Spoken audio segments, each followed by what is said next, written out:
In every place that I've worked, in every place that I've tried to implement some of these new ideas and approaches to policing, the wave didn't come by. I mean, the wave was there, and we erased some footprints for sure that somebody else came along and put there, but the big rocks continued to be very much a part of the beach. And those big rocks are substantial parts of police agencies and our approaches to policing that a lot of times don't get affected. James said more than one time what patrol's going to do. They're going to be reactive. They're going to respond to calls for service. They're going to do this or that or the other. I always looked at policing and patrol as the place that you wanted to change. And they're largely unaffected by some of the things that we talk about today as being the models of policing. In opportunities that I've had to speak with police executives around the country over the past few years, I'd ask them, who's doing community policing? Everybody raised their hands. Who's doing COMPSTAT? Everybody raised their hands. Who's doing predictive policing? Not everybody, but maybe half raised their hand. Who's doing hotspots? Pretty much everybody raised their hands. And who's doing problem-oriented policing? Everybody raised their hands. So everybody's doing everything. And how can that be? I mean, how do you take an organization and you want to change it, you want to try to achieve certain things, and able to do everything? That's always been beyond my capacity to do, even though I've worked hard at trying to change things in policing. Everybody can't be doing everything. And as these change and these reforms and these new ideas come crashing in with that wave to our agencies, substantial parts of them are not affected.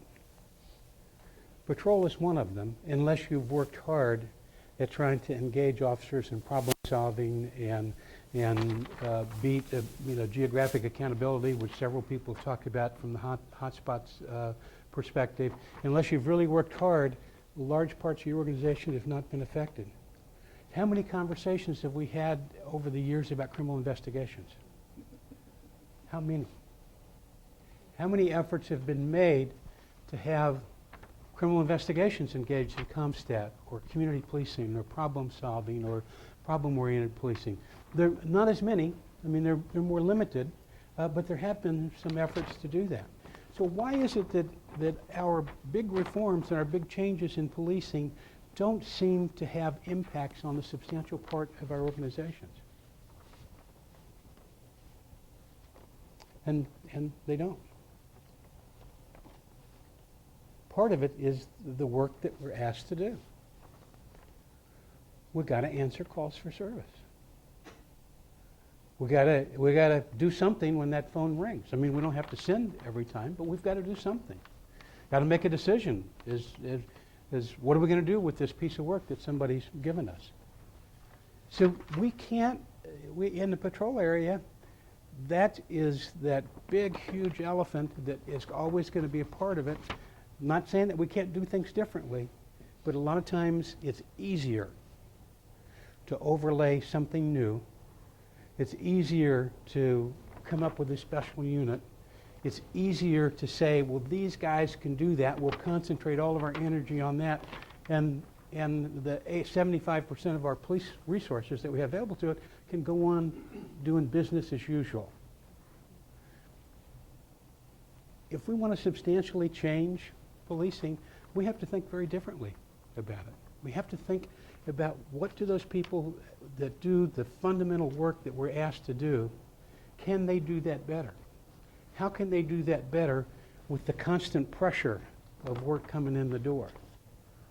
I used to live in Kansas City, Missouri, and there's a pretty significant auto industry there.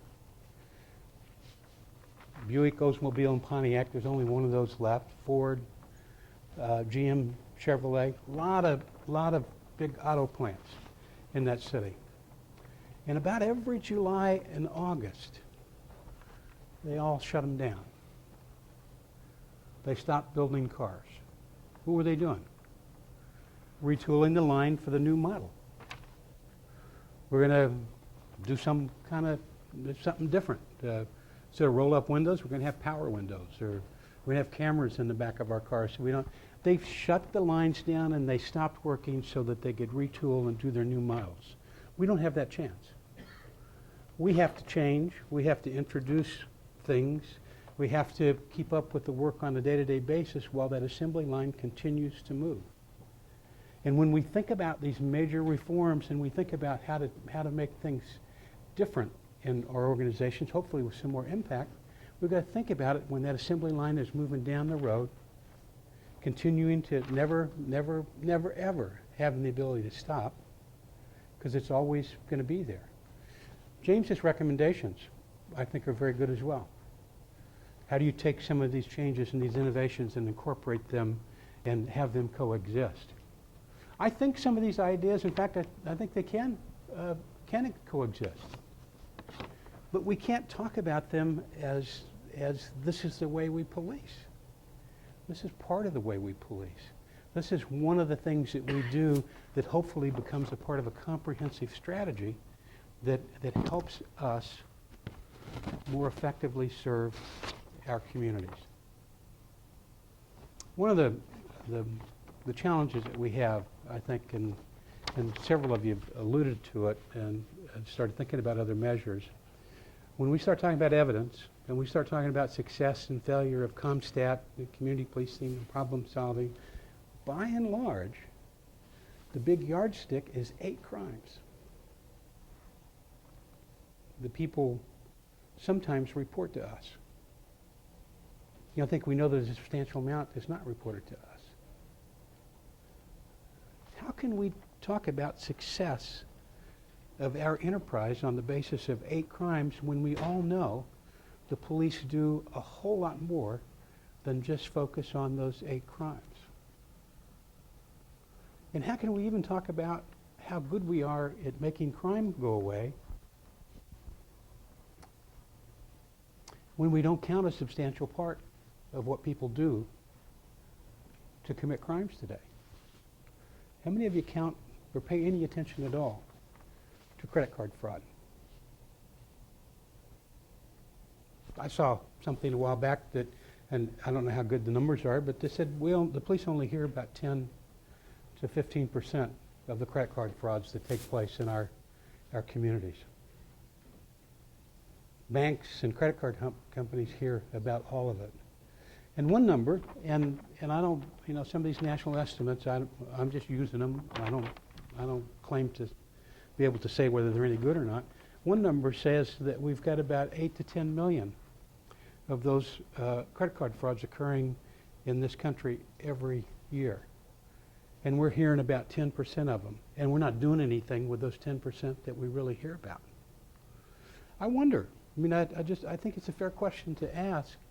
Some of the crimes that we don't see, the property crimes, I think violent crime, we have seen some reductions, and through both victimization survey and reported crimes, have some confidence in there. I don't have as much confidence in our property crime numbers. And I firmly believe that it's easier for them to figure out how to steal a credit card or an identity and get money that way than it is for them to break into a car, because we figured out a lot better how to know about that quicker and be able to put folks out there. Don't underestimate those streetwise folks that are out there and the things that they're getting in that they're beginning to do. Retail, organized retail theft. Anybody had any experience with that of late? Probably not spent a lot of time with it, because that doesn't get counted in those 8 crimes for any substantial reason. So I think there's a lot of stuff out there in policing. When we talk about crime, and believe me, I was trying to deal with the community and talk to people in the community and respond to the political pressure when crime was going off the charts back in the 80s and 90s, when we began trying to do some of these things. It's a really critical and important issue, but I think we've gotten so focused on those 8 numbers that we've forgotten about some other really important parts of policing that we ought to be measuring, we ought to be thinking about, we ought to be talking about when we talk about success or failure of these ideas or strategies that we've had. I think it's really important what our community, the people who have interactions with us and those who don't, what they think about the service that we provide. And I think it's important that we ask them periodically in a number of different ways, and that somehow gets factored in to our sense of whether or not we're accomplishing the missions that we've set out to accomplish, and we're serving people the way that we should. Looking forward just a little bit, the economic challenges that we face across the world, it's not just in the U.S. I have listened to my colleagues around the country as some of them laying off as many as 20% of their workforces. Talk about what they're trying to do to respond to that. For the most part, what we're doing is incrementally cutting back. Sometimes we're not going to make calls that we used to make, and we can get away with that in this time, at times like this for a while. But we're just basically saying, well, I've got to cut. I've got 100 folks. I've got to cut 20 of them out, and in some cases it's just kind of across the board, like those budget times that the city manager and the mayor had come to you and said, you got to do a 10% cut, so we just slash it right across the board the way they do a lot of things. Seeing some of that. Not a lot of thought about how do we redo this thing in a different way? How do we take that economic opportunity when people are understanding that money's tight, I'm not willing to pay any more taxes, and I'm electing people that I'm hopeful that will follow my lack of interest in paying taxes, and they're not going to raise them. And so can we continue with the same model? And is there an opportunity in the economic challenges to say, how can we do policing different?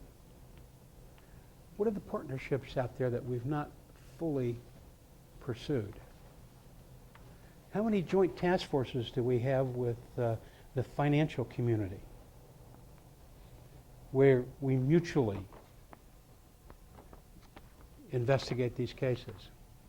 They know about a lot of stuff we don't know, and they could, if you've ever gotten a call from somebody in a credit card company who said, hey, did you use your credit card for this purpose? You ever gotten those calls? Anybody? I've gotten them, not a lot, but once or twice I've gotten those. And I've thought, gosh, they know too much about us to begin with. But there are opportunities there with working with communities of interest to maybe reduce those fraud opportunities and maybe be more effective in dealing with those. And that's one of them that I've thought about from time to time. Did a survey with the major cities, and 70% of those that responded said they're looking at consolidation. Not being a real researcher, I didn't think real hard about some of those terms and discovering that, well, what the hell does consolidation mean? What are they doing with that? What are they saying? And so we had conversations with that. A lot of it was consolidating things within their own organizations. But what opportunities does consolidation present for us as we go forward and we're losing resources and we're not able to do some of the things that we've done before? And how does that fit in with our strategies for policing? What's the evidence for a metropolitan area to maybe consolidate criminal investigations, for example? Would it make any difference? I mean, if you've got some of our departments around the country have done away with narcotics units. I know one, right? Feels it. When I first heard that, and there's not just one or two, it's several. I thought, gosh, we can't do that. So far as I can tell, nobody said anything about it. But has substance abuse gone away?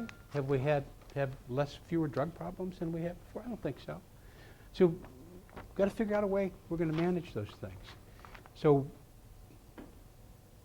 agree with James' recommendations. I agree with the waive is not a helpful way to look at it, and urge as we think about moving forward with the challenges that we've got to think broader about how we measure our effectiveness and to try to think of ways that we can do our work as we're losing substantial parts of our ability to do the work in the same way that we have in the past. Thanks for the opportunity to comment, James, and great job.